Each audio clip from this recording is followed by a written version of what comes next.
Welcome to ராமேக்ஸ் academy. இந்த வீடியோவில் PO எக்ஸாமில் கேட்ட ஒரு சிம்பிளிஃபை சம் பார்க்கலாம். 25 × 32 × 625 × 64 இதனோட வேல்யூ என்னன்னு கேட்டிருக்கு. அதை சிம்பிளிஃபை பண்ணி எழுதுகிற ஆன்சர் என்னன்னு கேட்டிருக்கு. Option A 5^11 × 2^6, option B 8^2 × 5^5, option C 4^2 × 5^5, option D 5^6 × 2^11. So இது எப்படி சிம்பிளை பண்ணலாம் பாருங்கள். 25 எப்படி எழுதிக்கலாம்னா 5 × 5, அதாவது 5².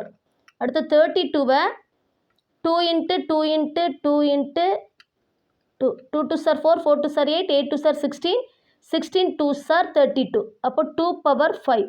அடுத்து 625வை 5 × 5 × 5 × 5, 5 5s are 25, 25 × 5 125, 125 × 5 625, 5^4.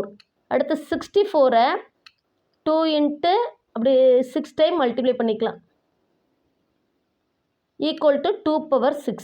இப்போ இதனோட ஆன்சர் என்ன வரும்னா 25 × 32 × 625 × 64. 25வை 5² எழுதலாம், 32வை 2^5 எழுதலாம், 625வை 5^4, அடுத்து 64வை 2^6 எழுதலாம்.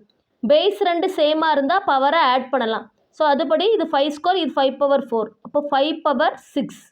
அடுத்து 2^5 × 2^6, பேஸ் 2 2 இருக்குது, மேலே உள்ளதை ஆட் பண்ண போகிறோம். 5 6 ஆட் பண்ணால் 11, இப்போ 2^11. இப்போ option D 5^6 × 2^11 is a correct answer. Thank you friends.